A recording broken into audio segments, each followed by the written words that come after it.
So today we are joined by Tawanna Black, founder and CEO of the Center for Economic Inclusion, and Charlie Zelle, chair of the Metropolitan Council.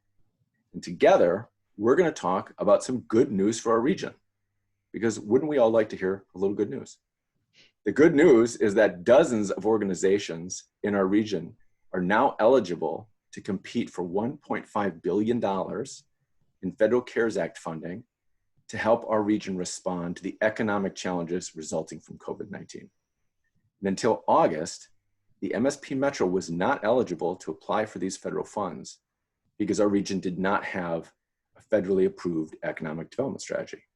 So GREATER MSP, CEI, and Met Council worked together over the past several months to solve that problem.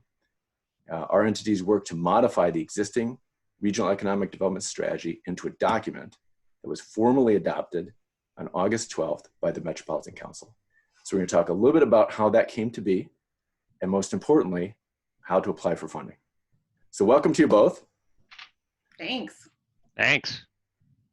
And we'll start with you, Chair Zelle. Could you explain how this collaboration among GREATER MSP, CEI, and the Met Council came together in this effort? And how was the Met Council able to act so quickly to adopt the Regional Economic Framework, which was the document we created? Oh, thanks, Peter. And I have to say it's an honor to be with you and with Tawanna. I think we accomplished something really great. And as I've said a lot, this is not just the plan we have, but it's really seeing the results as we look forward to see what benefit this economic framework will have for our region.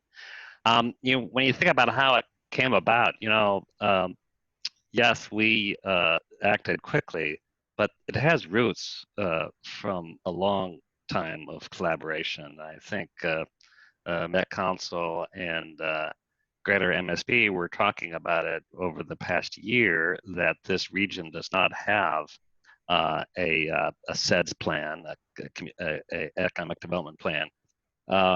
But it goes for many years before that. When you think about the measures that Met Council has been tracking, that were part of the foundation of this regional dashboard of our economic competitiveness. But I think really with the pandemic and now with the George Floyd events, it really created some urgency that this is meaningful right now.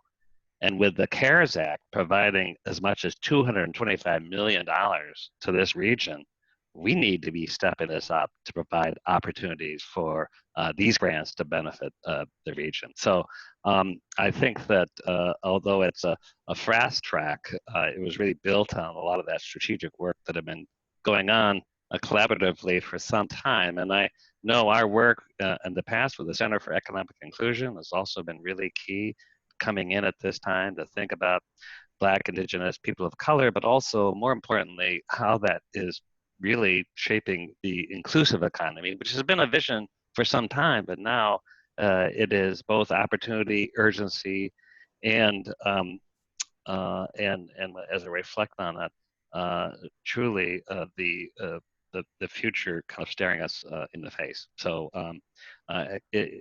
things come together when they need to come together based upon our past work. That's absolutely right. And there was a history to this, and there were a lot of people involved. The three of us are talking today, cities and counties and community development organizations, tribal governments. Many people were involved in this work, and the materials that we attach will help highlight that as well. So as a result of this action, cities, counties, nonprofits, universities, tribal governments, and others in our region can now apply directly to the U.S. Economic Development Agency and have funding applications approved. And you mentioned a really big number, Charlie, $225 million. So our region, as we know, isn't guaranteed to receive any of this, but there's also no limit to the number of applications that organizations in our region can submit. And the ceiling for how much funding could ultimately be allocated to our region is very high. So the big idea here is we're encouraging you to apply for these funds if your organization is eligible. And funding can be used to support projects like construction projects, planning for recovery and resiliency, capitalization of revolving loan funds, and more. So we're going to put details on this process, including eligibility, the federal funding priorities, alongside this video conversation, and we really want you to check it out. So we're encouraging everyone to apply, but we are especially sharing this information with local units of government and others who have the ability to prioritize funding for the BIPOC community and efforts that are going to increase racial justice, equity, and inclusion. Tawanna, the health and economic impacts of COVID-19 have been felt disproportionately by our region's BIPOC communities. And racial wealth and income gaps will widen even further if we don't take bold and effective action. So can you talk about the types of projects eligible for EDA funding that might respond to this challenge that our region faces? How can cities and counties and other entities center BIPOC businesses and workers and students in their recovery and resiliency plans and programs?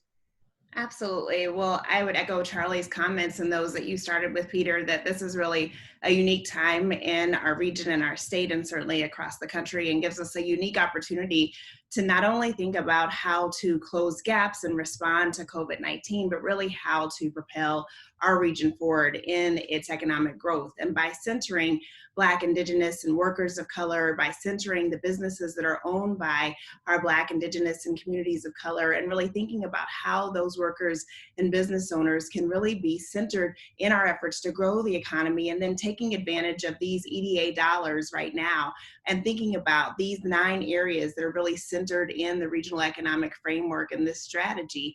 Cities, counties, other units of government, and nonprofits can then use those areas and these dollars to propel us forward. So thinking about strategies that really double down on a couple of areas instead of just thinking about one siloed area. So for instance, if we were to think about how to brand our region to continue to grow it and move it forward, right, as one of the most competitive places in the country. We know that Minneapolis-Saint Paul has been one of the regions that has responded best in prior economic downtimes. We've been one of the first regions to recover and grow forward. So we want to be sure that we do that again coming out of COVID-19, but we've got to do it this time with a real key focus on economic inclusion and focusing on these communities. So how might we think about workforce development structures and places where we can do that? How might we think about business development and growth by thinking about how to pair up workforce development strategies and investing in some of those cultural corridors that have experienced major infrastructure loss over the last 3 or 4 months, and how to invest in that land, but how to invest in it perhaps with ownership opportunities focused on those communities. I think this gives us a real opportunity to also think about how to align dollars where many of our cities and counties we know have had major budget impacts to their own local budgets. And we may be able to think really creatively about these federal dollars as ways to really infuse our local economy with new resources that help us grow. And the more that we think about this as a multiplier effect and not just an additive to our economy, I think the smarter we're going to be and know that we're not only closing gaps here, we're really helping all of us. That this, anytime that we address economic inclusion through a race lens, it is a benefit to our entire economy. Yeah, absolutely. And this is, and we've been talking about this, the three of us throughout this process. We don't just talk about recovery. This isn't about returning to something. Mm-hmm. You know, there is a new economy on the other side of the pandemic. It's forming now, and we have the chance to be so much better and so much stronger than we were before. And a critical part of that is becoming more racially equitable. And there is no trade-off between race equity, inclusion, and competition. It is very much, we have to do these things together, otherwise we're not going to get either of them. And is it fair to say, Tawanna, if anyone who's watching this is interested in following up with you to get some guidance from you in the center about how to do this, that you'd welcome that outreach? Absolutely, absolutely. Our team at the Center for Economic Inclusion is on the front lines of this work. We want to be working directly with cities and counties, with business leaders and community organizations. And I know the same is true for the Equity Advisory Committee at the Met Council, another team of great leaders who are anchored in communities of color and are on the front lines of wanting to partner and ensure that we can do this together. At the same time, at the teams of folks, whether they're entrepreneurs at Forge North, at Greater MSP. The good thing about this project is it's brought us all so much closer together and is really amplifying the assets that exist in each one of these organizations to be able to partner with those entities who want to be able to move these types of projects forward, but don't always know who do I call when I need help. Yep, the connectivity is everything. Well, and maybe to that point, so Charlie, the Met Council and CI and GREATER MSP have agreed to support eligible entities in our region as they prepare projects to submit to EDA, if they're interested in that. Can you share a little bit more about those commitments and how eligible entities can reach out to us to receive assistance? Thank you, Peter. And absolutely, we're here to help. I mean, first and foremost, we're actually promoting the availability, such as what we're talking about today. And also talking about the framework, this idea of inclusivity, the idea that equity needs to be at the forefront of our regional strategy. And I think that being said, it's very much a work under construction, how these three organizations can come together. We have a very competent staff, people who are steeped in this work. And to give an example, we have at the council a lot of information, a lot of research, a lot of policy work that could be really helpful. So you can draw on that. We draw on actually individuals to review applications. We can help coordinate, give letters of support from other entities to kind of knowing that we're here to help those nonprofits, those areas, those who may need to kind of understand the process.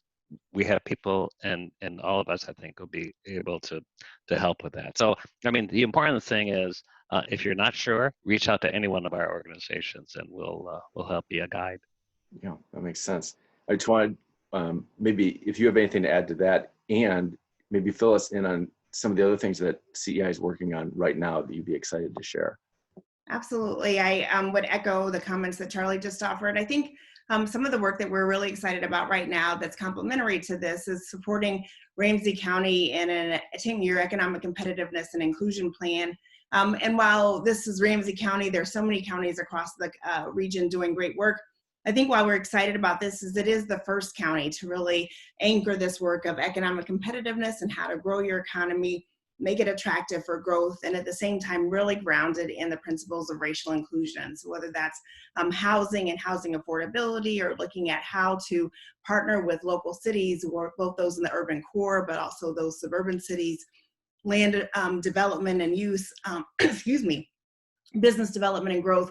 We're excited for that plan. We're about midway through and wrapping that up through the fall and going into the winter.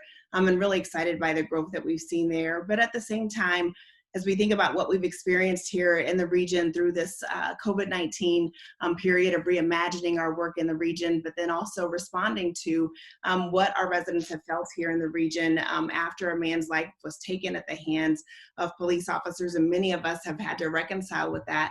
We've been grateful to see our private sector leaders stepping up and making significant commitments to be able to change both what's happening inside their businesses and outside, and asking for help from our consulting arm at the center. And so we're in a period of rapid growth in response to those needs, and really grateful to see really rapid change happening inside those businesses, but employers also saying it doesn't happen overnight. We've got to be in this work for the long haul. And so our consulting team is working pretty much around the clock to meet the needs of both small businesses who want help changing their talent practices inside, growing their supplier diversity work inside their businesses, but also helping large corporations in the region do that same deep long-term work alongside our Black, Indigenous, and communities of color to be sure that we're doing the work of becoming more anti-racist every day in order to build a region and a community and a country that we can be proud of. Well, I think that sums it up nicely. And we're thankful for all that work that you're doing, and the center is a really critical asset for the region at this time. That's a lot. I mean, Charlie, same thing to you, Met Council, big operation. You're working a lot of big projects, some of which are reading about the paper right now. Anything that you'd want to share with us about like really important priorities for you and the council right now? Well, thanks, Peter. I think these times really call Met Council to up its game. I mean, we're a regional government, but you know, like what we've been talking about, no one entity, no one government, no one institution can really advance what's needed for this region alone. So this is the region of collaboration, in part maybe because we have to. what, 80 different municipalities within this region that the Met Council has influenced. But when you think about it, we all have so much common interest, and working together makes that possible. Met Council, yes, we operate large regional systems like wastewater, like transit, but I think if I had to think about the 4 big priorities, strategic priorities for our council, it is housing affordability, climate resilience, transportation and transit, and then of course equity. What does that really mean in everything? And that's a pretty open kind of framework for us to not only do our housing work, our transit work, but how do we really advance those priorities? Because everything that transit, as an example, touches is all about creating connectivity for marginalized neighborhoods, for advancing opportunity. And we think about climate, who is most impacted? It's some of those who have been marginalized in the past. So I think that we have now an opportunity through planning, through providing resources, for working collaboratively and frankly with your 2 organizations, we have an opportunity to make a mark for the region. So, even though a regional government, I think we can be fairly nimble in how we seek opportunities. These are, as Tawanna so rightly pointed out, these are long-term systemic issues. And it's hard sometimes to create urgency in these long-term programs. And you've been reading about our transit ways, which we're working on, big projects to build out the Botano corridor for light rail. Well, part of that is like, this is not easy, but we have to put points on the board. We have to take steps, and we are going to be guided by this idea that this region's disparities can no longer continue. What can we point back in 2 years, in 10 years, and say, but for our efforts, that would not have happened? And I think that is a wonderful, motivating, good news story that this call to action actually has some things we can truly do. And I think this regional economic framework is a great example, but it fits with our long-term planning for our Thrive 2040. We're working on our next kind of regional plan. We're working on our water plans, on our housing plans. So much of these efforts are interconnected, and that's what I truly find exciting. I think you hit on a lot of kind of key ideas there. We kind of aligned around these directions, whether it's around racial equity or it's around kind of new climate. How to get there is not entirely clear, and we know it's hard. And it means that working together every day, every week, every month to figure it out and find big projects like the one we're talking about today. This is not a small thing. If our region maximizes this, it's tens, maybe $100 million plus into our region, and that's transformative. I think that's something I'm taking out of this process together, and that I think in all the conversations we've had this summer, like we need to get out of the incremental business and into the transformational business, because we're experiencing transformation. So we need to get onto that level. We need to be bold, and we need to make sure that things we're working on, since they're going to be hard no matter what, they're big things that are going to drive real change. So thanks to both of you for the work you're doing every day. It's hard work, and I really appreciate the partnership that we had in this effort, which is now really going to get underway. And so I'm sure we'll be talking about it even more. Thanks to you both. Thank you. Thanks, Peter. Thanks, Tawanna. Thank you.